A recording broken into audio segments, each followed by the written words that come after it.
Feminismo evangélico. Você já ouviu falar sobre isso? Existe feminismo evangélico? Esse importante assunto é o tema do nosso Comunhão Debate de hoje, então não sai daí.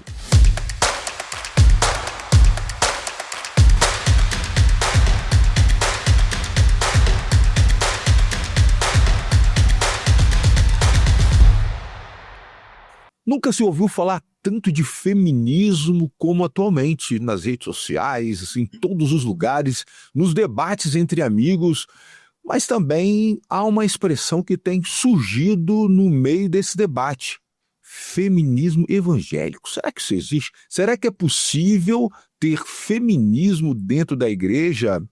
Para falar sobre esse importante assunto, o Comunhão Debate de hoje trouxe uma equipe de pessoas feras, 3 mulheres preparadas para falar sobre o assunto. Vamos conhecê-las? Bom, aqui conosco nós temos a Jaqueline Ziroldo, ela que é socióloga e doutora em Ciências da Religião. Também conosco está a Cris Correia, ela que é pedagoga, especialista em Ciências Humanas, Sociologia, História e Filosofia, e também ministra cursos sobre feminismo versus cristianismo. Também conosco a professora Lídice Meyer, ela que é doutora em antropologia, professora no mestrado em Ciência das Religiões da Universidade Lusófona, em Portugal, e também autora do livro Cristianismo no Feminino. Bom, eu gostaria, em nome da comunhão, de agradecer a participação de vocês todos aqui para tratarmos de um assunto, olha, delicado, um tema, eu diria até que polêmico, né? Para falar sobre feminismo, geralmente esses debates nas redes sociais são debates bem acalorados, né? E quando a gente coloca o tempero da igreja no meio, aí pega fogo, né? Mas eu tenho certeza que o nosso debate hoje vai ser muito proveitoso, principalmente para as pessoas que estão nos assistindo, para que essas pessoas assistam e tirem suas próprias conclusões. Bom, eu gostaria de conversar com a professora Lídice. Professora, eu gostaria de, nesse primeiro momento, a gente definir um pouquinho. Eu acho que há muita confusão entre feminismo e feminino, né? Eu gostaria que a senhora, nesse momento, definisse um pouco para a gente, afinal, o que é feminismo? Tem a ver com feminino? Fala para a gente um pouquinho sobre isso. Eu acho realmente, Cristiano, excelente que você comece esse debate com essa questão, justamente porque este é o grande problema nesse debate, ou nesse assunto. O que é feminismo? Na verdade, não existem muitos feminismos hoje em dia, muitas vertentes do feminismo, e não há como colocar tudo no mesmo balaio de gatos. O feminismo começa com uma luta pela igualdade entre homens e mulheres, principalmente na questão salarial, na questão trabalhística, na questão jurídica, inclusive, e com o passar do tempo, o feminismo vai sofrendo transformações e criando filhotes. Então, hoje, existem vários tipos de feminismos, e esse é o grande problema. Então, para qualquer debate como esse, temos que primeiro definir o que cada uma de nós acha que é feminismo. Percebe? Então, só vou poder responder à grande pergunta: existe feminismo evangélico? Se eu souber de que feminismo eu estou trabalhando, de que feminismo eu estou conversando. Mas percebe? Gente... Isso eu acho que é uma definição que é preciso ser dada. E eu vou te dizer o seguinte: não há como fazer uma única definição. Não. Certo. E se eu for tratar o feminismo como essa ideia inicial dessa luta pela igualdade entre os sexos, principalmente nessas questões de valor, trabalho, salarial, etc., eu vou traçar a resposta de que existe feminismo evangélico. Agora, se eu disser que feminismo é outro tipo de pesquisas, outro tipo de procuras de de tentativas, né, de conquistar outras coisas, por exemplo, autorização do aborto e outras questões assim, aí eu já posso concordar com a Cris e dizer, olha, esse não é evangélico. Vou até passar para a Cris agora. Ô, Cris, porque quando a gente começa a falar a professora falou muito bem agora, se for botar na ponta do lápis, tem muitas vertentes. É até complicado, porque é muito. Só que a gente tem que tentar trazer um pouco para a nossa realidade. Porque quando a gente fala de feminismo hoje, a gente há de se convir que há uma certa pauta ideológica por trás. Pelo menos é o que a gente tem visto nas redes sociais, algumas academias, né, algumas faculdades, algumas universidades pelo Brasil batalham nessas causas. E aí, para quem está está nos assistindo agora, fica essa confusão, porque dá a impressão que não é certo, vamos dizer assim, lutar por algumas causas. Parece que a palavra feminismo, ela acabou maquiando até algumas coisas realmente importantes para o universo feminino. Eu queria que você falasse um pouquinho sobre isso, tentar desmembrar, né, o que realmente é pauta ideológica, o que realmente não é bom para a igreja e para a sociedade, porque eu acho que aqui o objetivo não é só falar de igreja, é sociedade como um todo, e aquilo que realmente é importante para esse universo das mulheres. Bom, eu acho que você fez a pergunta perfeita inicialmente, né? Sobre essa distinção entre feminismo e feminino. Eu acho que a grande vitória do feminismo como movimento político ideológico é justamente fazer essa confusão, né? Entre feminismo e feminino. É como se toda mulher que se posicionasse em favor de algum direito, um direito civil, um direito justo, né, para as mulheres, fosse feminista. Né? E a verdade é que nós precisamos distinguir uma coisa da outra para que a gente consiga conversar sobre esse tema. Eu acredito que, para a gente saber o que é feminismo, precisamos ouvir o que as feministas dizem sobre o movimento, né? E a maioria das feministas, elas entram em consenso em relação a que o feminismo é um movimento político ideológico que tem como princípio fundamental ali ver a mulher em desvantagem em relação aos homens. Tem uma feminista chamada Lucy Daylop, que ela diz que se existe um ponto em comum entre todas as feministas, é o fato de que todas elas acreditam que as mulheres estão em desvantagem em relação aos homens e que é preciso, então, lutar contra essa desvantagem a partir de um movimento organizado, um movimento político organizado, que seria, então, o feminismo.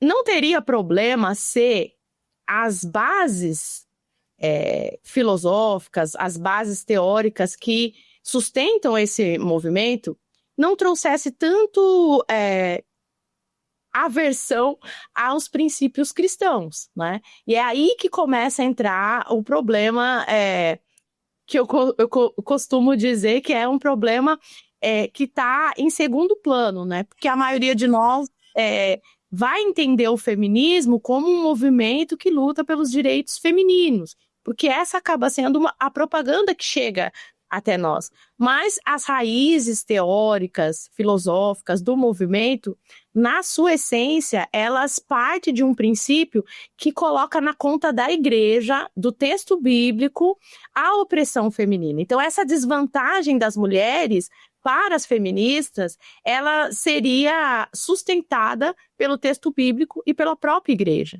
Então, por isso que eu parto do princípio de que não tem como ser feminista e ser cristã ao mesmo tempo, porque para você lutar pelos direitos das mulheres, você não precisa emprestar uma ideologia secular. Você pode fazer isso através da própria base do texto bíblico, dos próprios princípios cristãos. A professora Lídice é uma pessoa que eu admiro muito e eu acho que ela tem muito a falar sobre isso, né, do papel da igreja em prol das mulheres, né, o quanto o próprio texto bíblico tem para engrandecer o feminino, né, que é diferente do feminismo. Certo. Jaqueline, vou trazer a Jaqueline para a conversa agora. Quando a gente fala a gente começa a ver essa, eu não vou dizer mistura, mas essa possibilidade de você tratar essa questão dos valores da mulher dentro da igreja, existe algum período que isso começou a ser trabalhado na igreja? Porque, assim, até hoje existe muita resistência, por exemplo, para as mulheres em alguns cargos da igreja, como, por exemplo, o cargo pastoral. Não é toda igreja que aceita ordenar mulheres como pastoras, por exemplo. Estou dando um exemplo, podia citar vários, né? Até no Brasil até foi uma coisa que demorou. Na década de 70 começaram a ordenar mulheres, se não me falha a memória, na igreja metodista. Depois, em 2005, foi com a Cassiane na igreja Assembleia de Deus, e por aí veio. Então, assim, até hoje tem igrejas que não concordam em ordenar mulheres como pastoras. Eu estou dando um exemplo, né? Na parte de liderança, a função, principalmente se é uma mulher que é esposa de pastora, passou até quase a ser um cargo, a ser esposa de pastora. Tem todo aquele ritual, tem que ser perfeita para dar o exemplo pastoral. Então, assim, e por outro lado, houve muito avanço também, né? As mulheres conquistaram muita coisa dentro das igrejas. E eu queria que a senhora falasse um pouquinho sobre isso. Assim, a partir de quando começou a ter entrar na igreja cristã, essa questão de que, não, peraí, as mulheres precisam ter mais presença nas atividades da igreja? Olha só, que pergunta difícil, porque quando eu não saberia te dizer.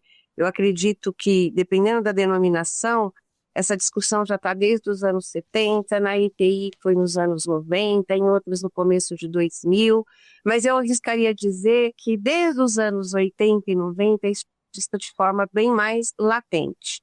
Agora, se me permite, Cristiano, a tua pergunta, ela vai ao encontro do que você perguntou para a Cris, né? E aqui talvez a gente vá ter um debate, por quê?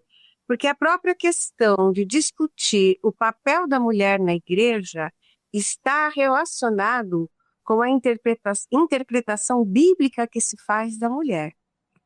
O que a Cris muito bem colocou, e a Lídice também. Então, a priori, seria apenas discutir o que está na Bíblia. Por que não dá certo? Por que algumas igrejas ordenam mulheres e outras não? Por que há diferença de interpretação? E aí é que a gente tem que entender que existem dois pontos na Bíblia, a professora Alice sabe muito mais, mas eu vou dar aqui um exemplo muito sociológico a partir de um autor chamado Pierre Bourdieu, num livro fenomenal que ele escreveu chamado Dominação Masculina. E o que Bourdieu diz é o seguinte, nós temos... E nisso eu discordo da Cris totalmente em dizer que nós culpamos a igreja. Não, nós não culpamos a igreja. A igreja colaborou para a exclusão e para a desigualdade da mulher de forma fenomenal. É só nós pegarmos alguns pais, filósofos medievais cristãos, em que falavam que a mulher chegava num grau de impureza, que elas eram comparadas a sacos de escrotos, de fezes fétidas. O corpo da mulher, a mulher, era associada ao pecado, ao malévolo, a tudo ruim. E, infelizmente, a Reforma Protestante não conseguiu romper com isso. Aí, veja só, a gente tem uma leitura de uma igreja. É a igreja evangélica de hoje? Não. Mas, infelizmente, foi a igreja cristã. E uma igreja cristã que colaborou para criar, sustentar e propagar uma dominação masculina sobre a mulher que passa a ser estrutural. E aí que eu estou trazendo o Pierre Bourdieu. O que quer dizer estrutural? Quer dizer que tudo que a gente olha a partir desse viés. Eu pego lá um texto bíblico em que a Bíblia fala da relação homem e mulher e imediatamente eu entendo aquele texto com um olhar estrutural de dominação masculina. Eu já entendo aquele texto a partir de uma diferença que eu tenho. Eu vou te dar um exemplo muito básico e chegar na igreja. Numa aula de escola dominical que eu estava dando numa igreja e que nós estávamos discutindo mulheres no Antigo Testamento, Quando a gente chegou em Débora, e graças a Deus que há Débora na Bíblia, uma menina, devia ter os seus 18, 19 anos, falou assim, nossa, Débora tinha um escritório, porque ela era juíza debaixo da árvore, ela estava trabalhando fora de casa, então, pera lá, trabalhar fora não é pecado? Opa, da onde veio essa construção? Essa construção é uma construção que é legitimada por uma leitura bíblica do sacerdócio masculino do lar e que captou a divisão sexual do trabalho ocidental com base numa dominação masculina como algo natural e logo colocou a mulher cristã trabalhar em casa. Eu estou falando de 2017 na cidade de São Paulo. Eu não estou falando de 1980, numa cidade pouco escolarizada. Eu estou falando de uma denominação que eu faço questão de dizer o nome, Igreja Presbiteriana do Brasil. Eu estava numa Igreja Presbiteriana do Brasil em 2017, quando uma menina teve uma epifania, uma libertação para trabalhar fora. Não é pecado, porque Débora saía de casa. Então, isso também leva à discussão a ordenação da mulher na igreja, ou seja, imediatamente os textos bíblicos, eles são lidos de forma a diminuir a mulher e trazer essa perspectiva que é estrutural. Ela está no nosso olhar, ela está no nosso jeito. Eu vou trazer aqui até uma fala da Valéria Vilhena, uma cientista da religião que trabalhou bastante com violência de gênero nas igrejas evangélicas, e ela fala: o maior problema é que as mulheres saíram das igrejas, as vozes femininas não são vistas na igreja, e hoje todo o discurso que se faz da igreja é um discurso que tenta ainda dizer para a mulher: você não tem vez na igreja. Então, por que isso? Porque o nosso olhar, até o olhar da mulher, está enviesado pela dominação masculina. A dominação masculina está em mim. Eu, como mulher, reproduzo isso.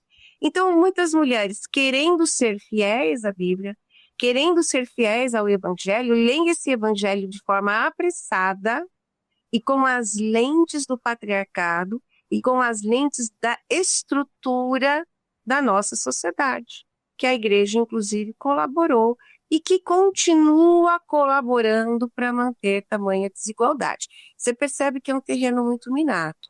Então, hoje a gente tem já um grupo muito grande de mulheres na igreja que são ordenadas e que, por incrível que pareça, ainda não conseguem exercer total autoridade como seus colegas homens.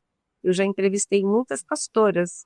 A ordenação feminina não quer dizer que tenha sido rompido esse olhar estrutural, machista, dominante, desigual sobre a mulher, e mesmo nessas igrejas, essas mulheres passam por problemas.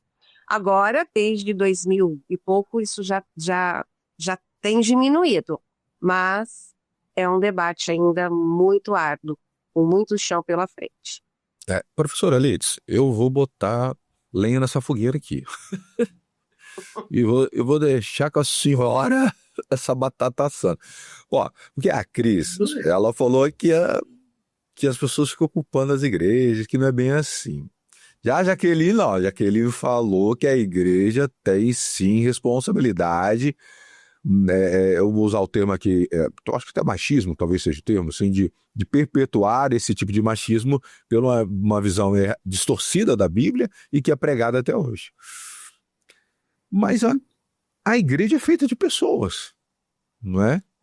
Então esse problema talvez não estaria na educação familiar, não? Alguma coisa e acaba sendo levado isso para a igreja?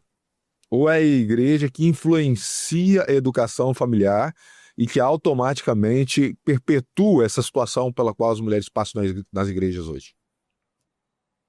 Ok, mas antes de responder isso, eu queria só retomar algumas coisinhas que já falamos aqui, né, antes de algumas conversas anteriores. Primeiro, na questão da Cris, onde ela define o feminismo, todas as feministas acreditam que as mulheres estão em desvantagem contra os homens e precisam lutar contra isso.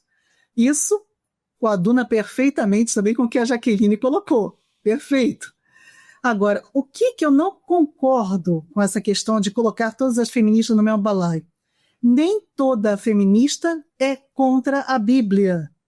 Há muitas teólogas feministas que fazem a sua hermenêutica bíblica de forma extremamente detalhista e com muita correção, sem fazer nenhuma crítica ao texto, e sim a crítica à tradução do texto, muitas vezes, ou a crítica às interpretações tradicionais do texto.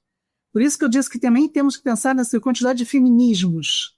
Dentro mesmo dessa colocação, eu não gosto de rótulos, tenho horror a rótulos, mas já que temos que rotular, então se existe realmente um feminismo cristão, esse feminismo cristão, ele também é todo parcelado.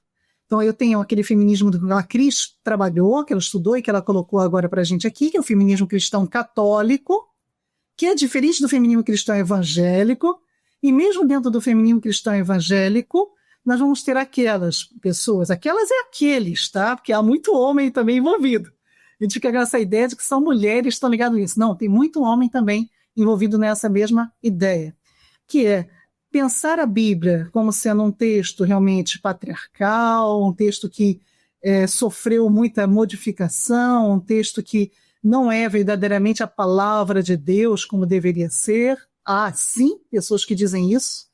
Há outros que dizem o contrário. A Bíblia é a palavra de Deus. O que precisamos é compreender essa palavra, que foi o que a Jaqueline acabou de colocar. Então, existem várias formas de ver essa ideia da teologia feminista. Não podemos juntar isso, como eu falei de início, num balaio único de gatos. Não dá. São muitas posturas diferentes. A senhora... E agora, como isso é perpetuado? Oi, desculpe? Não, porque a senhora falou que a senhora apontou cristianismo, perdão, a senhora apontou feminismo católico e evangélico. Qual é a diferença? Ah, sim, o feminismo católico segue toda a ideia. Primeiro, vai fazer a crítica à Bíblia católica, que é diferente da Bíblia evangélica. A gente tem que ter essa noção. Então, há textos que a Bíblia católica possui, que a Bíblia evangélica não tem, por exemplo. Então, na Bíblia católica, você encontra textos que são extremamente favoráveis à mulher e textos que são horríveis, pavorosos, totalmente contrários à mulher também, coisa que a Bíblia evangélica não tem. Então, menos um probleminha para os evangélicos, tá? Fica à parte. Na Bíblia evangélica, por ter menos livros, é um pouco mais fácil até de trabalhar esse assunto. São menos textos também referentes a essa questão de liderança feminina. Mas o que acontece é que há, sim, um viés histórico muito antigo sobre essa interpretação dos textos bíblicos, dentro de um viés masculinizante, para não usar a palavra patriarcal, que eu não gosto muito, até porque as pessoas confundem patriarcado com patriarca, né? Essa é uma das minhas brigas normalmente nas minhas aulas. Não tem uma relação, uma coisa não se relaciona com a outra. Então, dentro desse viés masculinizante, esse viés androcêntrico, mas foi passado isso nessa leitura desde, vamos chamar assim, começa isso já no século II e diante, a coisa vai só não crescendo. E a mulher, sim, vai ser cada vez mais retirada da liderança da igreja.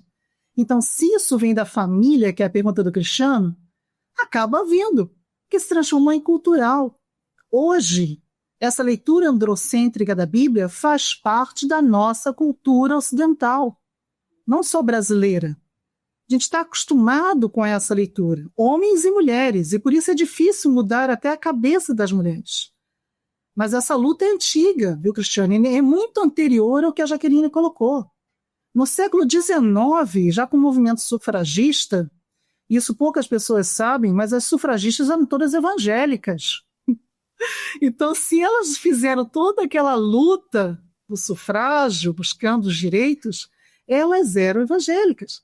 Foram as sufragistas que se uniram também na Primeira Guerra Mundial para ir contra a Guerra Mundial, para ter reuniões de oração contra a guerra, para falarem sobre como é que as mulheres deviam se comportar no mundo todo sobre isso. Então, há todo um posicionamento social, desde o século XIX nas igrejas, posicionamento este que tem, sim, uma raiz feminista, claro, histórica, mas que esse feminismo vai se mudando com o passar do tempo. Hoje, infelizmente, a palavra feminista tem um viés extremamente negativo, o Cristiano colocou muito bem, e infelizmente isso atrela o feminino também. Então, qualquer estudo que façamos na igreja ou em qualquer outro local que fale sobre o papel da mulher na igreja e que saia um pouquinho da tradição, você é taxada de feminista. Então, não tem, está muito difícil que a gente conseguir conviver com isso, né? Ficar se equilibrando nesta corda bamba de ser feminino ou feminista, porque as duas coisas parecem que são opostas no momento, em alguns casos. Em outros casos, parece que elas se sobrepõem.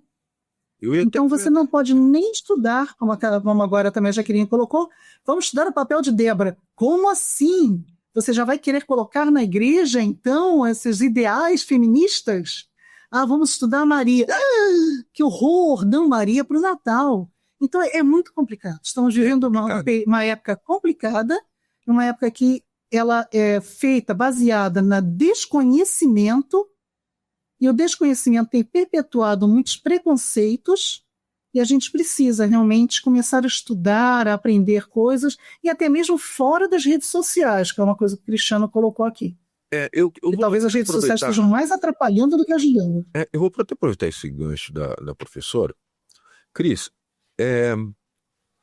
quando a gente fala sobre esse dilema que tem se vivido dentro das igrejas, de exatamente o que as nossas duas outras convidadas já falaram, de ter um certo receio de se falar sobre direitos de mulher dentro da igreja, muito se fala, e a gente que lida com a informação todos os dias, e com entrevistas, vários líderes religiosos, a gente vê que o receio em si é de que se nessa ideia de se colocar a mulher no mesmo patamar de homem, você venha enfraquecer a figura do homem, né? A gente vê muitos líderes falando isso, olha, a sociedade está tentando tirar a figura masculina de jogo, dos valores do pai, né?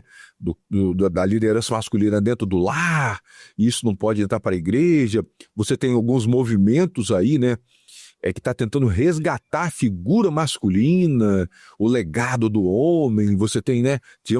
Temos aí alguns movimentos como os legendários, que virou, né? Está muito nas notícias da mídia também, que está tentando resgatar o valor masculino. Tem até artistas participando. E aí eu pergunto para você, como é que faz então dentro da igreja? Como é que você pode trabalhar a importância, os direitos da mulher, sem querer, vamos dizer assim, passar por cima ou querer bater de frente com essa busca da nova versão masculina, né, para que se não perca esse lado masculino que também é importante no seio da família? Ou seja, Cristiano, o que você está dizendo é que os homens têm mais medo das mulheres. Mas não é? Elas tomarem posicionamento e eles não terem capacidade de conseguir acompanhar. Mas não é? Eu tô errado, porque é isso que a gente tem visto. Assim, mas você tem visto uma crise. Nós fizemos aqui um debate há pouco tempo que os pastores falaram sobre a dificuldade que está tendo de se formar homens de verdade na nossa sociedade. Hoje você tem homens aí que não conseguem trocar uma luz, que não conseguem ir no supermercado sozinho, nós estamos com uma geração, e eu vou falar sobre rede social daqui a pouco com vocês, muito influenciada pela rede social, que tem essa dificuldade, né?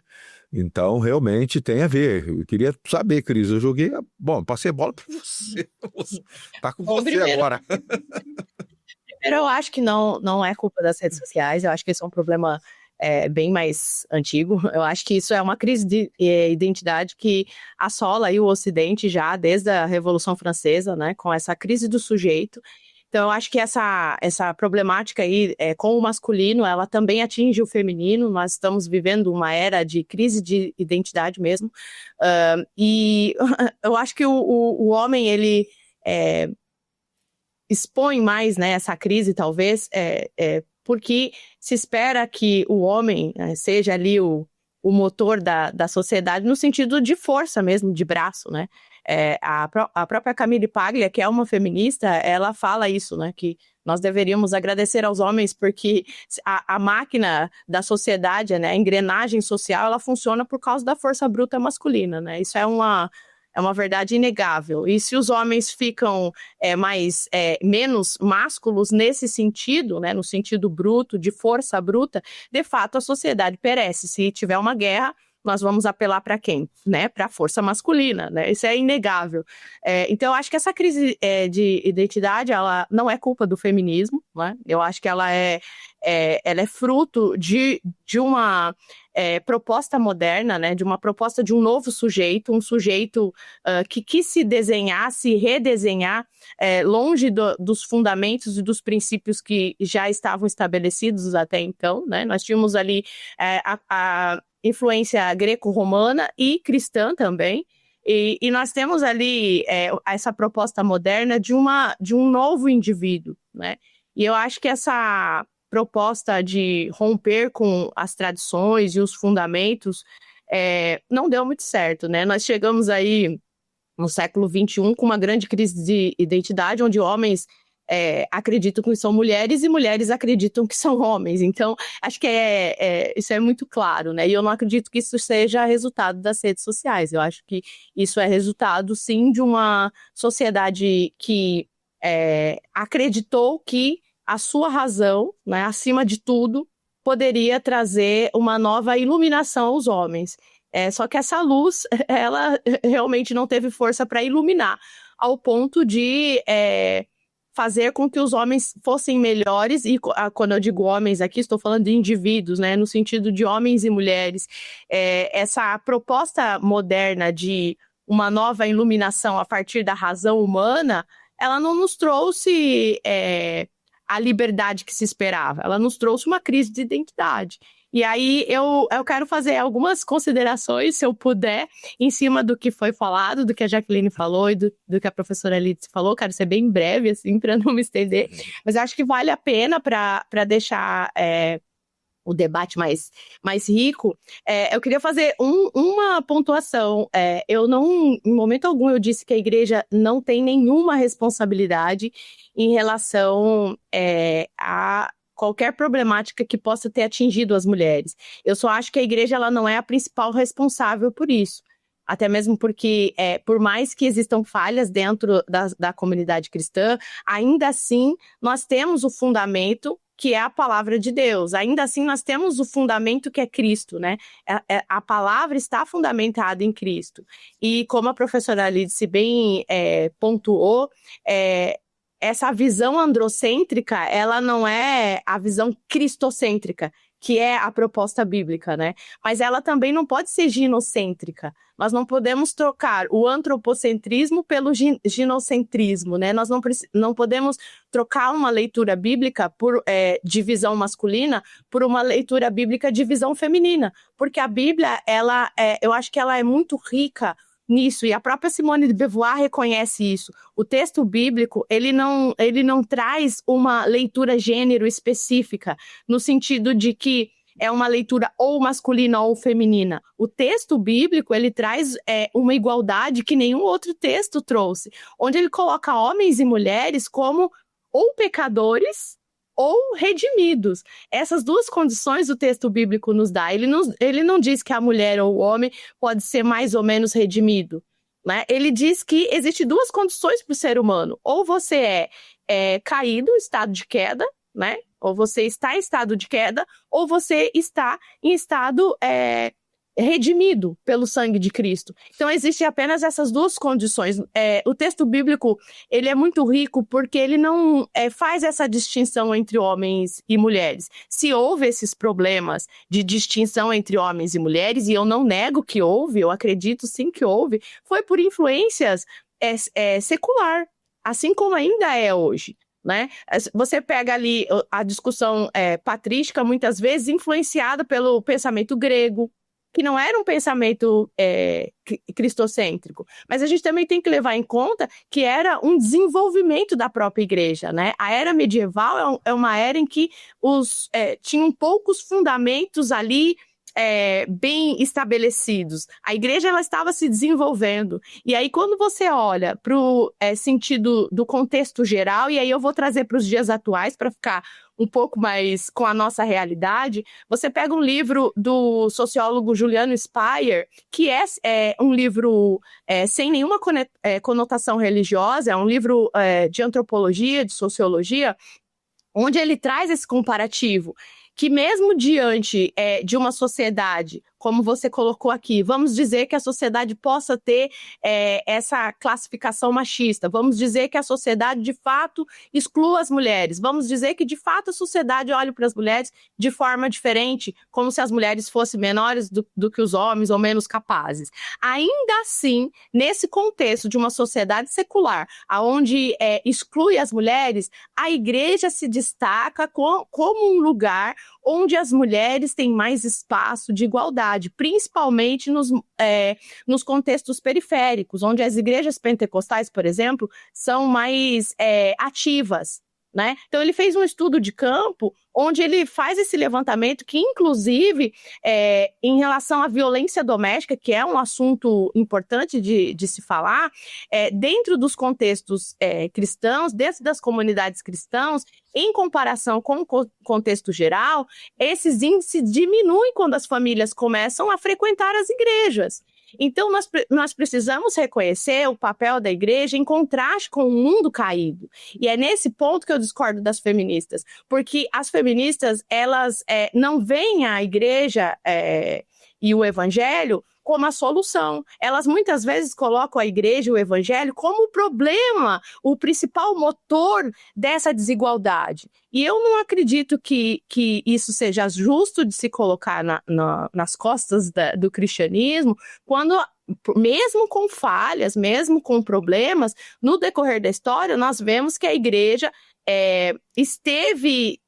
sempre esteve dando esse espaço para as mulheres em relação ao mundo em geral, muito maior, né? Mesmo em espaços que as mulheres não têm oportunidades de exercer cargos de liderança espiritual, ainda assim, mesmo nesses ambientes, as mulheres têm espaços onde elas podem se desenvolver.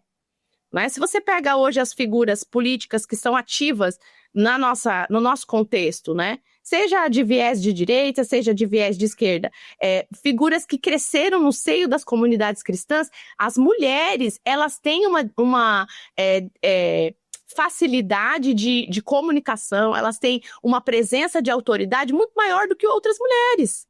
Então, de onde veio essa formação dessas mulheres? Do seio da igreja. Então, por isso que eu discordo de que o feminismo possa ser um meio de beneficiar as mulheres dentro da igreja, porque eu acho que o cristianismo ele supera qualquer ideologia, sabe? Eu acho que, como mulheres cristãs, nós não precisamos emprestar ideologia secular, nós não precisamos emprestar um discurso secular para lutar pelos nossos direitos.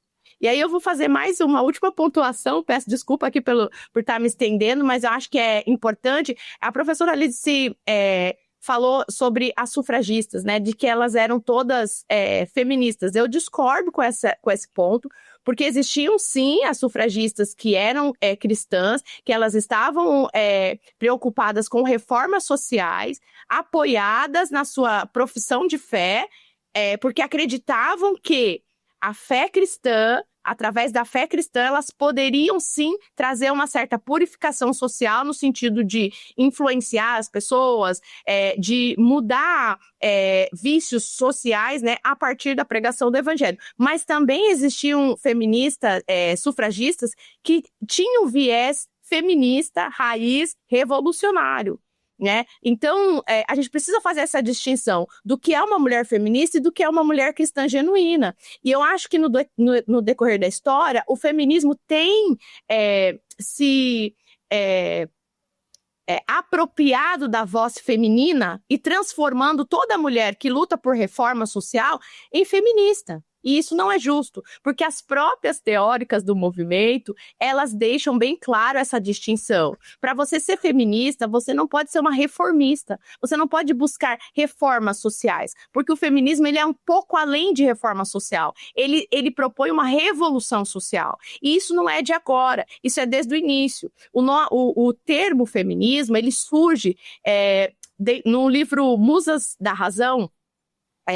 A autora vai propor a origem desse termo. Então, desde o início, o feminismo já está associado com ideias que são contrárias aos ideais cristãos, aos princípios fundamentais cristãos, porque teria sido um jornalista que usou pela primeira vez o termo feminismo para classificar homens que estavam defendendo direitos femininos. Mas quais eram esses direitos femininos? Não eram direitos civis que estão relacionados a questões universais, como voto, Não, eram questões muito mais ligadas à liberação sexual, a divórcio, né?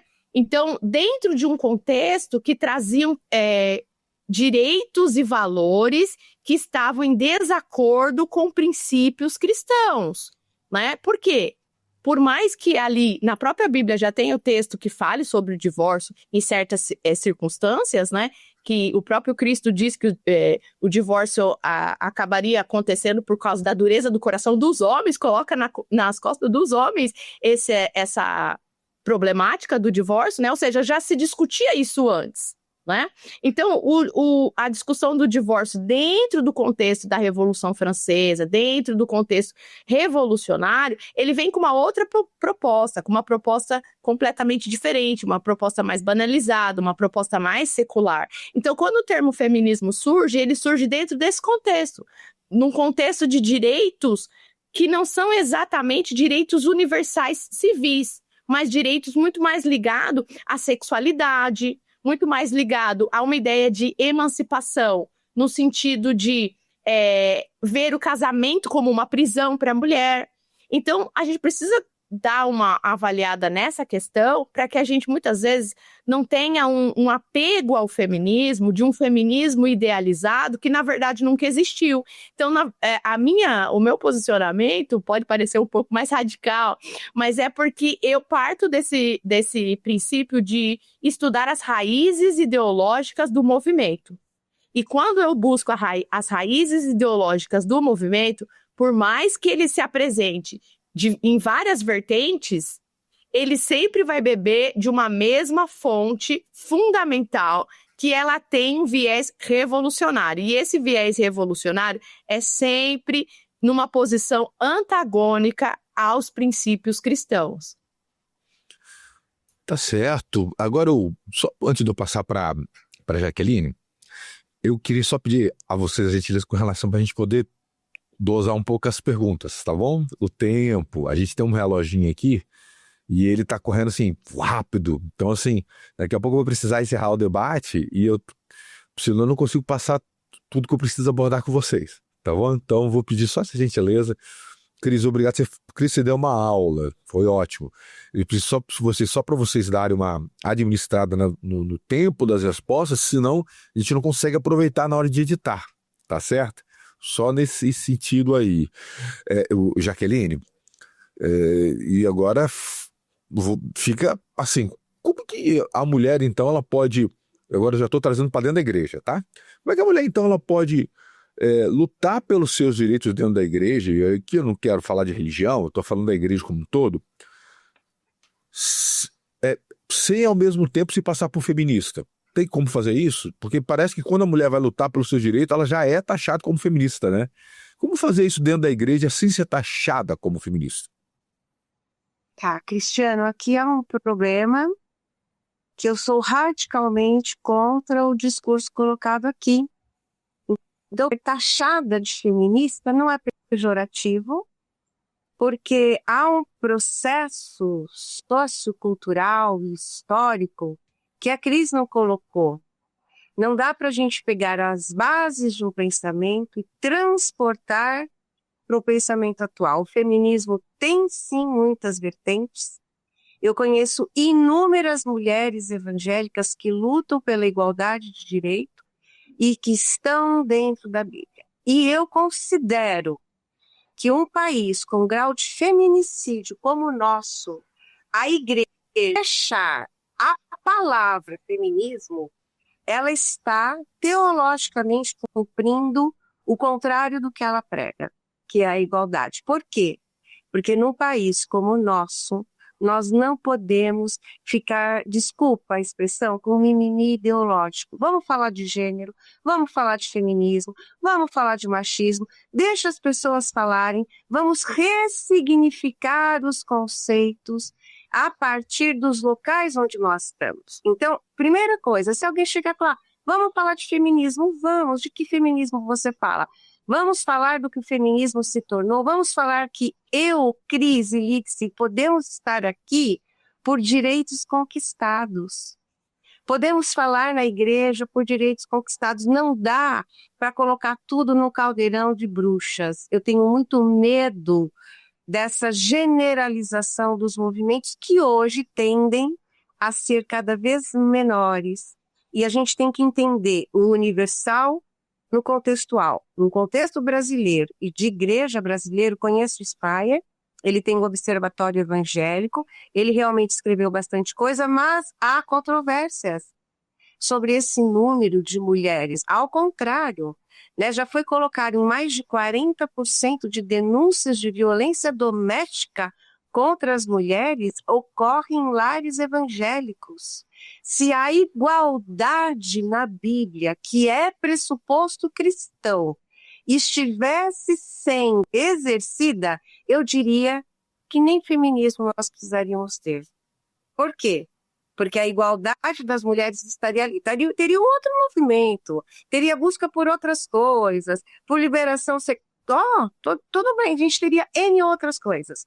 A discussão do aborto talvez estivesse aí, mas o direito de ser igual ao homem, toda igreja que eu vou falar, eu falo, olha, vamos assumir uma culpa histórica?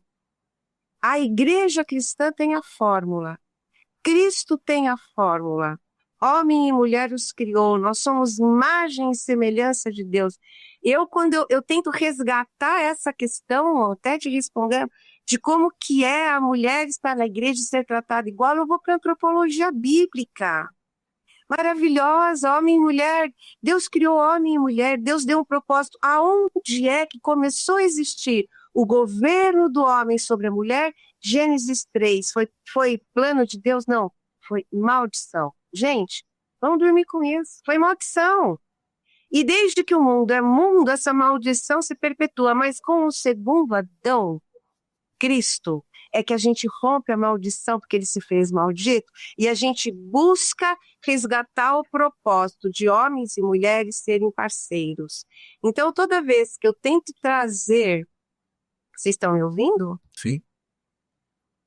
Tá, toda vez que eu tento trazer a questão dessa igualdade, dessa luta cristã para a igreja, eu vou para a antropologia bíblica. Eu gosto de um livro que não é de feminista, é de um homem alemão que viveu no nazismo, Bonhoeffer, escreveu um livro maravilhoso, Criação e Queda, quando ele vai falar de que o que era a mulher para o homem. A mulher para Adão, Eva para Adão, era o limite e a expressão do seu amor, porque não existiria humanidade, homem e mulher.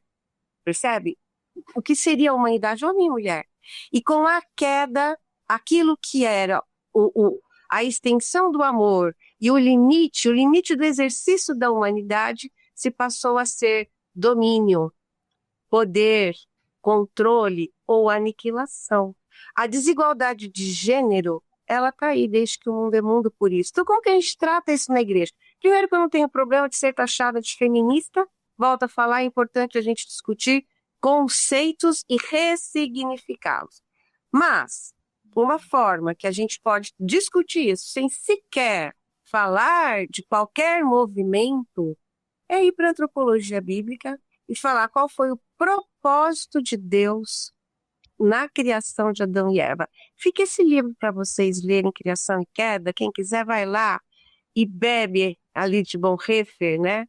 Que morreu inclusive no campo de concentração, um homem alemão falando sobre isso. Eu acho que só isso vai quebrar um pouquinho como que a gente é míope para entender. O texto bíblico está lá sim, mas aqui que eu vou trazer a discussão.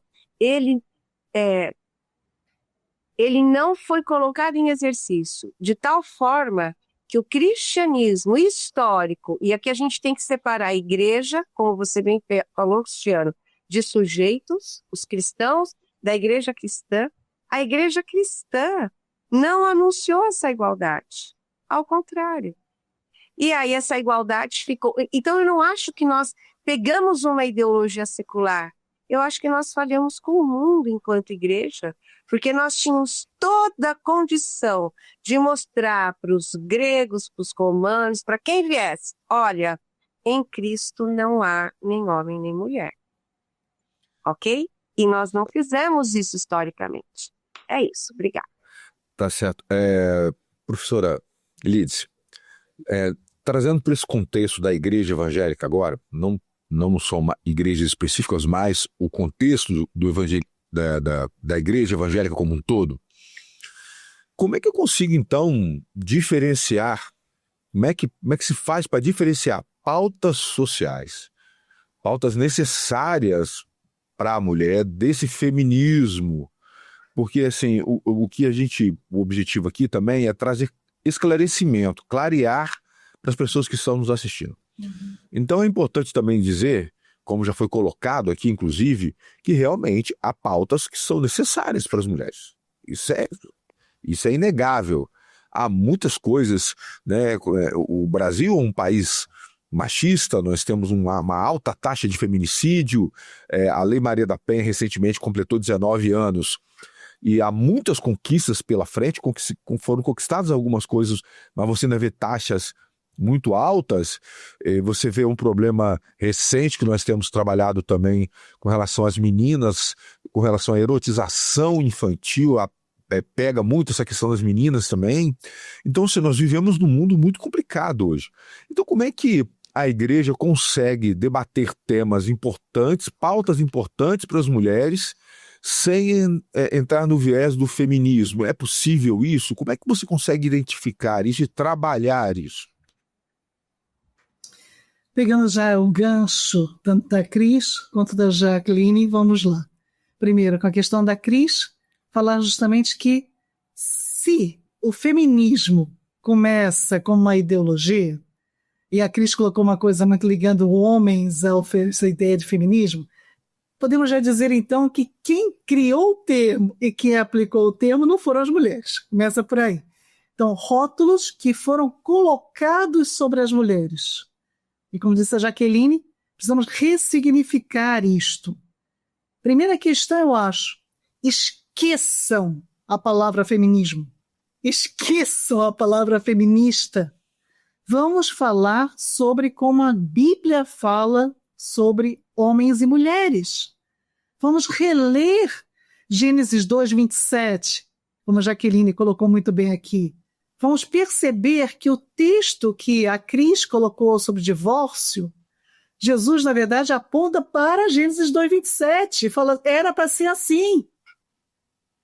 Foi criado dessa forma. Deus planejou homens e mulheres como iguais perante Deus. Mas como vocês mudaram isso, ok, então agora vocês fazem o divórcio. Então você vê que as coisas estão se conversando. Nós três estão conversando bem, apesar de nem sempre concordarem com o que estão falando. Mas é interessante como Deus já atua nisso também. E aí? Quer dizer que as pautas que têm que ser trazidas para a igreja são as pautas que a Bíblia já traz. Começando por isso, papel de homens e mulheres, resgate do valor do homem, resgate do valor da mulher. A questão do feminicídio tem que ser abordada na igreja. A gente não conversa sobre isso, bota embaixo do tapete. Tem que ser falado. Tem que mostrar na igreja quais são os sinais de uma mulher que pode estar passando por problemas em casa e que não vem falar na igreja, para que a gente possa já anteciparmos-nos ao problema e tentarmos colaborar com isso. Temos que verificar realmente como está sendo essa questão da erotização das crianças, sim, meninas, da infantilização dos meninos. Todas essas questões não são questões de pautas ideológicas, são questões de pautas bíblicas, como a Cris já colocou também. Essas questões não abrangem feminismo. Isso é bíblico. Temos que conversar sobre esses assuntos, temos que mostrar que Gálatas 3:28 precisa ser vivenciado na igreja. Não há mais distinção entre classes sociais dentro da igreja, como também não há distinções entre homens e mulheres, inclusão. O tempo todo, o apóstolo Paulo trabalha isso. Então, discutir essas questões de qual é o papel da mulher na igreja, como discutir também o papel da mulher no lar, qual o papel da mulher dentro da família, mas também qual o papel do homem nisso tudo. Então, sim, Cristiano, não vou me alongar, mas sim, há pautas que devem ser tratadas na igreja e precisam ser tratadas na igreja, que independem de qualquer margem ideológica, e concordo com a Jaqueline. Esqueçamos um pouco esse viés, se é feminista, não é feminista. Isso só atrapalha a discussão e só atrapalha o crescimento da igreja. Não temos que ficar criticando os feministas, nem temos que ficar elogiando. Simplesmente vamos vivenciar a Bíblia, vamos ler, vamos estudá-la. E algo que eu tenho muito nos meus cursos. Vamos verificar o texto original. Cuidado com as traduções em português. Infelizmente, muitas traduções têm viés androcêntrico, sim. Sim, muitos textos meus trabalham isso. A mesma palavra, quando é usada para homens, é traduzida de um jeito. A mesma palavra usada para mulher, a tradução é completamente diferente. Um exemplo muito claro é quando vemos lá o fato de a palavra soknet, que é traduzida como aquela que aquece a cama de Davi, e lá em Isaías a mesma palavra, quando é usada para um homem, o homem não aquece a cama, sabe o que o homem é? Administrador do palácio imperial. Engraçado, né? Mulher aquece cama, homem administra. Percebe? A tradução já é feita com viés androcêntrico, e só isso já atrapalha e muito a nossa leitura, a nossa compreensão do texto, e perpetua muitas visões erradas do texto. Então, tenha muitas Bíblias em sua casa, tenha o máximo de traduções em português na sua casa e, se possível, busque também os textos no original para poder fazer discussões melhores na igreja, mais aprofundadas teologicamente e contribuir mais para o crescimento da igreja. Ô, Cris, você viu você que foi comentada pelas duas participantes, né? Eu queria ver com você o seguinte, você falou algo aí que eu anotei aqui, e eu gostaria de te questionar sobre isso. Você falou assim que esse boom do que está acontecendo não tem a ver com rede social. Você falou uma coisa que é muito questionável no sentido de que todas as vezes que a gente lê algum artigo, ouve assiste algum podcast sobre esse tipo de assunto, esse boom do feminismo e essa questão das igrejas evangélicas é citado nas redes sociais. As mídias, elas são colocadas quase como que um fator fomentador desses debates, dessas discussões. É claro que essa questão do machismo sempre teve ao longo da história, mas parece que as redes sociais, elas trouxeram uma batalha muito forte em relação a isso, e talvez isso realmente esteja incentivando, motivando, fomentando algumas discussões. Você defende isso mesmo? Você acha que as redes sociais não têm nada a ver com isso? Bom, eu acho que as redes sociais, elas vão potencializar os problemas que existem, né? E falar em casa é complicado por causa dos cachorros, mas eu realmente acho que o problema, ele tem uma raiz mais profunda, né? Mas nós vivemos na era dessa facilidade de todo mundo falar, né? Todo mundo discutir e isso se espalhar de uma forma que dá a entender que é um problema novo, né? Mas eu acredito que nós estamos aí na pós-modernidade, né? Mas nós ainda colhemos frutos da modernidade, né? De discussões antigas, né? De discussões que começaram há séculos atrás. Então, quando a gente começa a estudar a evolução do pensamento, a raiz dessa do que nós discutimos publicamente, a raiz daquilo que moldou o nosso imaginário, a gente vê que essa raiz é um pouquinho mais profunda, né? Eu acho que nós não temos muito essa noção do quanto nós somos influenciados pela cultura que nos cerca, né? E é uma das coisas que eu bato muito na tecla também, por isso que eu não concordo que o termo feminismo precisa ser ressignificado, né? Eu acredito que a gente não precisa desse termo, eu acredito que ser cristão para nós mulheres deve ser tão importante quanto é para os homens, né? Ser reconhecidas como imitadoras de Cristo, né? Refletindo essa imagem, refletindo essa personalidade, essa presença. Então, eu realmente acredito que ter essa consciência do quanto nós somos moldados pela cultura que nos cerca também é importante, não apenas para nós identificarmos ali as influências antropológicas, mas também para que nós possamos identificar essa influência ginocentrista, né? Eu nasci nessa geração já que já veio moldada com essa consciência feminista, né? A Gerda Lerner, ela bate muito na tecla em relação a essa consciência feminista, né, das feministas, como se ser feminista fosse uma intuição feminina, né? Então, se você não faz essa distinção de influência de pensamento, de raiz de pensamento, de influência cultural, você acaba absorvendo esses princípios, esses ideais, sem perceber que, na verdade, você está sendo moldado por uma cultura, né? Então, se ninguém te explicar para essa nova geração que não existe uma consciência feminista, existe uma consciência ou justa ou injusta, existe uma consciência cristã ou uma consciência secular, né? Então, eu acho que se nós não explicarmos para as próximas gerações que o feminismo ele não é intrínseco às mulheres, eu acho que nós vamos perder na narrativa. E eu acredito que nós vivemos uma guerra de narrativas. E eu acho que as redes sociais, ela potencializa essa guerra de narrativas. E por isso que parece, né, que as redes sociais é a grande influência dessas ideias. Na verdade, ela só é uma janela dessas ideias, né? Ela é uma potencialização dessas ideias que estão sendo repetidas muitas vezes sem que as pessoas tenham consciência de onde elas vêm, né? Então, eu tenho muito essa postura de crítica ao feminismo.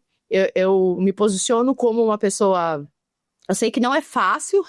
Eu tô um pouco mais de 10 anos nesse campo, né, de estudos, e não é fácil assumir essa postura pública, porque existe essa absorção das ideias e dos conceitos sem que as pessoas percebam que elas estão sendo influenciadas por essas raízes, né, de pensamento, por essas cosmovisões, né?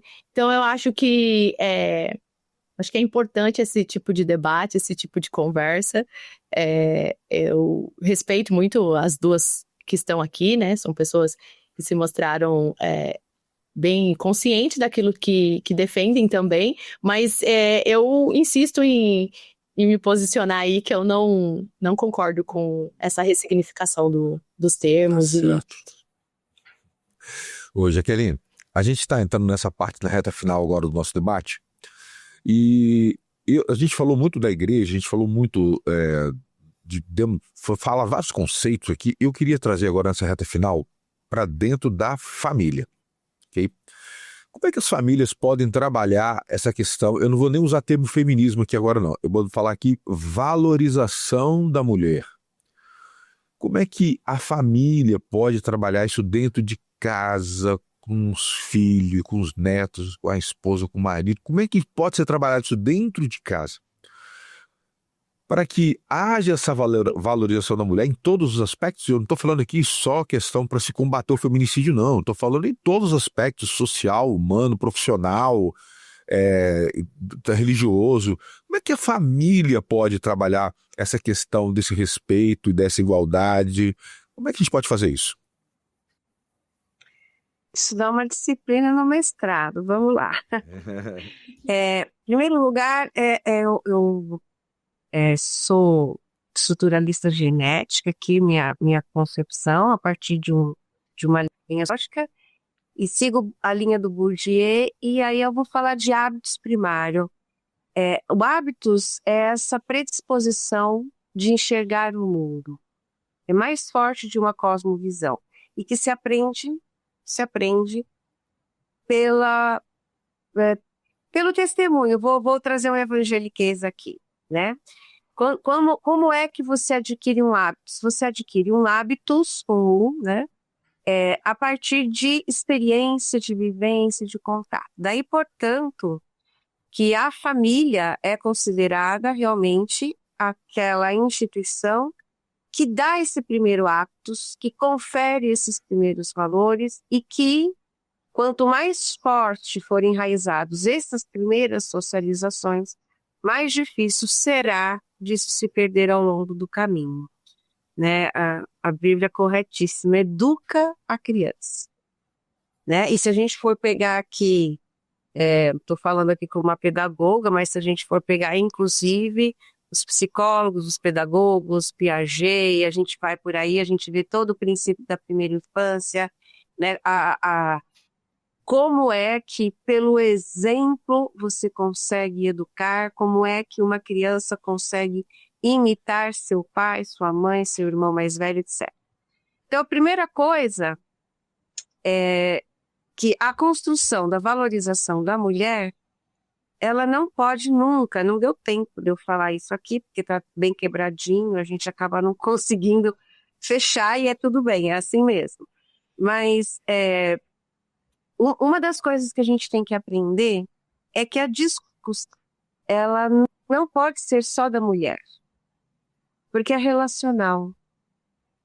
Gênero é relacional, homem e mulher é relacional, Adão e Eva é relacional. Então, quando pais, o homem e a mulher, o pai e a mãe, conversam, têm parceria e se relacionam, isso acontece dentro do lar, os filhos e filhas começam a entender que homem e mulher se relacionam em parceria. E aí é tudo mesmo. Começa, obviamente, no casal a pensar quantas horas trabalhar fora, quantas horas a gente precisa. A gente não pode universalizar de jeito nenhum algumas questões no Brasil, porque no Brasil não há opção trabalhar ou não trabalhar para muitas mulheres. No Brasil não há opção, eu vou ficar 2 anos amamentando no mesmo lugar que eu estava. Em alguns países da Europa tem essa opção, o que mostra que é uma questão de política pública.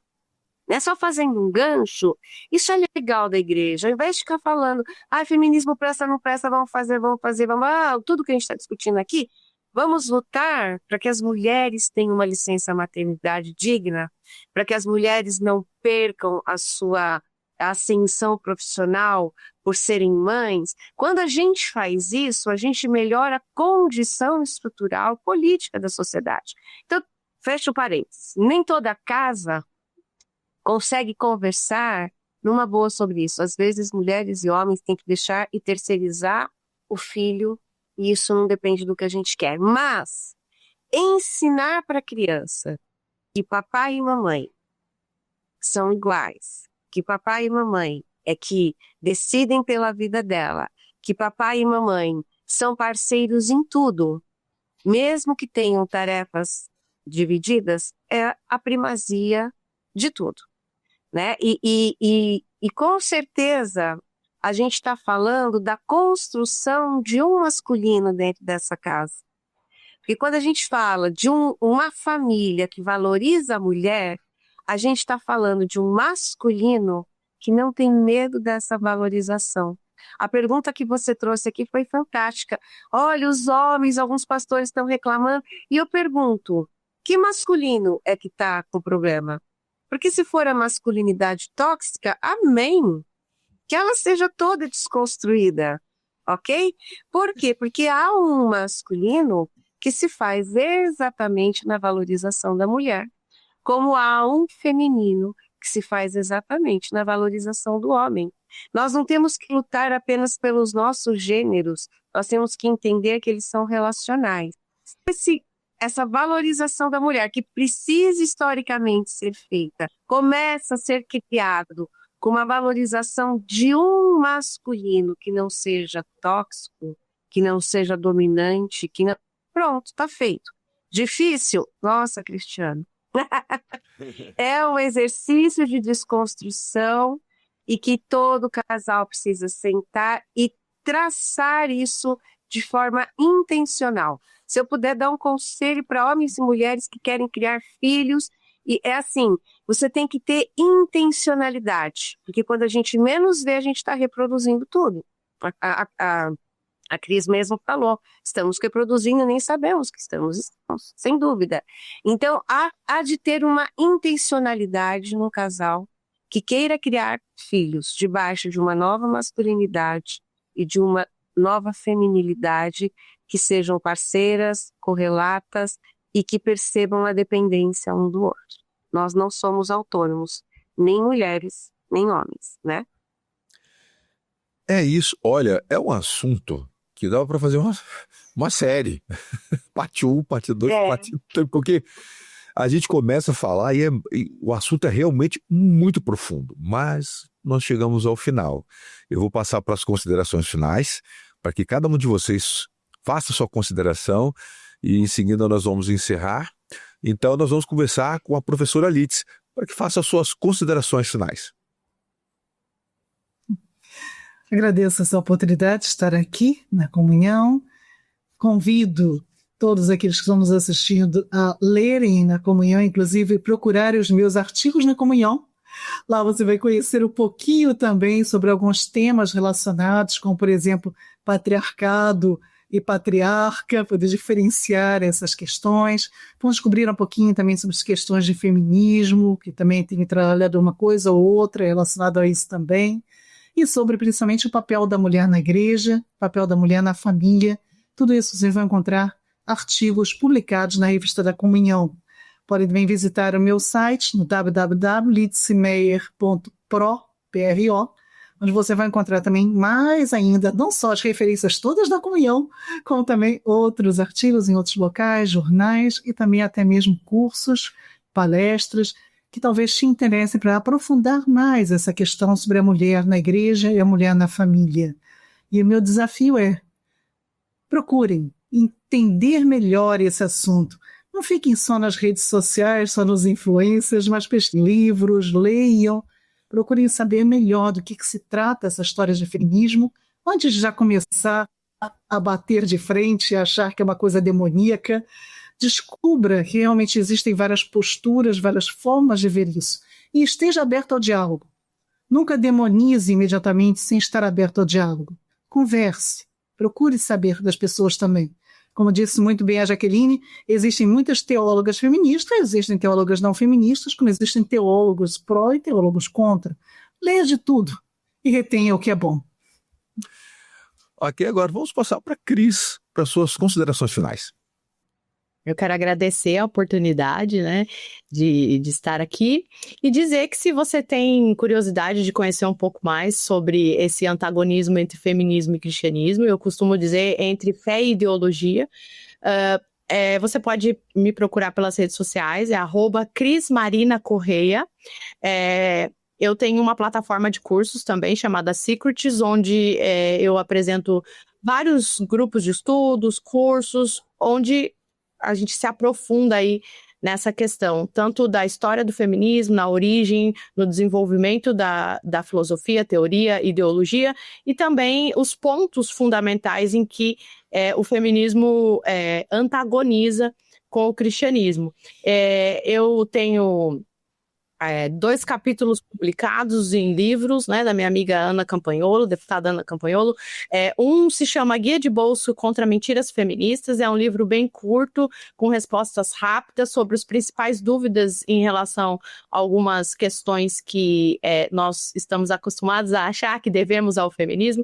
O meu capítulo no Guia de Bolso contra Mentiras Feministas, ele diz respeito a se as mulheres trabalham apenas por conta do feminismo, né? Então ali você pode descobrir sobre se você trabalha essa ideia de que a mulher só trabalha fora ou só pode trabalhar fora por conta do feminismo. Eu trago ali uma ideia histórica do desenvolvimento do trabalho da mulher e como que isso se relaciona na vida cotidiana. E também no novo livro que ela está lançando, que é esse Não Existe Cristã Feminista. Aqui a gente aborda vários pontos, dos quais nós conversamos aqui, inclusive, sobre o papel da mulher, o papel do homem, a missão da mulher e do homem, tanto da mulher casada quanto da mulher solteira. O meu capítulo específico nesse livro fala sobre teologia feminista, do porquê que eu acredito que por mais que existam várias vertentes feministas, existe um fundamento ali que está na raiz, antagonizando com os fundamentos cristãos. Então, o meu capítulo é sobre teologia feminista, e eu convido vocês a lerem. Também tem o papel da igreja na vida das mulheres, que foram escritos por 2 católicos, né? Aqui, falando sobre a evolução do papel da igreja na vida das mulheres, né? Desde a Idade Média, enfim, até os dias de hoje. Então, é isso. Eu tenho me colocado aí nesse debate já há algum tempo, um pouco mais de 10 anos. Eu acredito que é um debate importante dentro da nossa geração, dessa cultura que é tão influenciada, né, por narrativas ideológicas. Eu acredito que nós estamos em uma guerra de narrativas. Eu acho que se você se preocupa com os direitos femininos, se você se preocupa com o papel da mulher na sociedade, se você se incomoda, assim como eu também me incomodo, com às vezes a forma com que a mulher é tratada, né, na nossa sociedade, se você reconhece injustiças, né, não apenas com as mulheres, mas também com os homens, eu acredito que o melhor caminho para que você encontre boas respostas e um bom modelo de como você se posicionar na sua geração é através do cristianismo. Então, eu acredito que se quem está nos ouvindo não conhece ou não está ainda em contato com alguma comunidade cristã ou tem interesse, né, em se aprofundar aí, em princípios que tratem de igualdade, justiça, equidade, eu acredito que a melhor fonte é o cristianismo. Eu acho que sempre vai ser o cristianismo. Então, eu deixo aqui o recado. Eu sou a Cris Correia, né, que fala sobre o porquê que não tem como ser feminista e cristã. Ok, Cris, agora vamos passar para Jaqueline, né, para fazer suas considerações finais. Bom, eu agradeço demais, viu, a presença aqui, agradeço demais o debate, é extremamente propício. Vou ao encontro do que as 2 colegas falaram, que esse debate não basta, até porque ele mostrou alguns pontos sem um fechamento único, né? Eu adoraria ser jornalista, bem melhor que ser sociólogo, porque eu ia ficar só... Bom, vamos lá. Mas se eu puder dar uma palavra, a palavra que eu dou não é como socióloga, é como ela trabalhou muito na igreja. Nós temos pontos que nós dificilmente dialogamos. E hoje aqui os ouvintes tiveram a oportunidade de ver 2 pontos de vista. Um dizendo não pode existir feminismo com cristianismo, o outro dizendo pode, vai depender do feminismo. Mas de qualquer forma, as 3 mulheres aqui partiram do pressuposto que tem que existir igualdade e que o cristianismo é a fonte dessa igualdade. Então, eu acredito que haverá coisas belíssimas no que a Cris fala, já sei, porque já li muito da Lídice. Eu não sou influencer e eu não escrevo sobre gênero, sou especialista em mercado religioso, principalmente do mundo gospel, essas coisas todas que acontecem. Mas, como socióloga cristã, como professora, claro, tenho o meu ponto de vista, inclusive trabalho em São Paulo com um projeto de extensão no mestrado onde eu estou, em que as igrejas acolhem mulheres que sofrem violência doméstica. E essas igrejas têm um papel de acolhimento e encaminham para ONGs, mulheres evangélicas que sofrem isso. Por que eu termino a minha palavra aqui dizendo: não seja ideologizado por nenhuma fala. Acho que quando a gente fala muito em ideologia, a gente dá corda demais para Karl Marx, que foi o cara que falou que tudo era ideologia. Eu não acredito que tudo seja ideologia. Eu acredito que existam pensamentos frutíferos e que a gente tem que entender esses pensamentos e caminhar com eles. Rede social pode ser um problema extremamente antagônico nisso.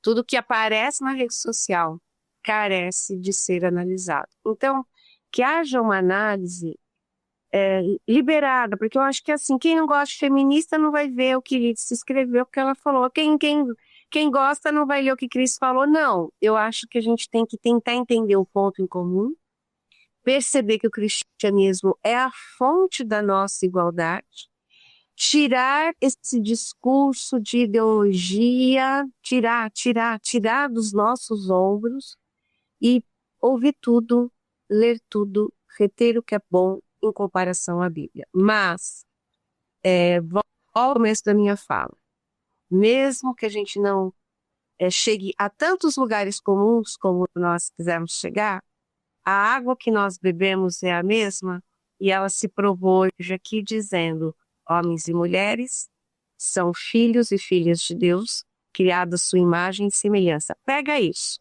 e vai se informar mais e vai ser um instrumento de amor na tua igreja local. É isso que eu gostaria de falar.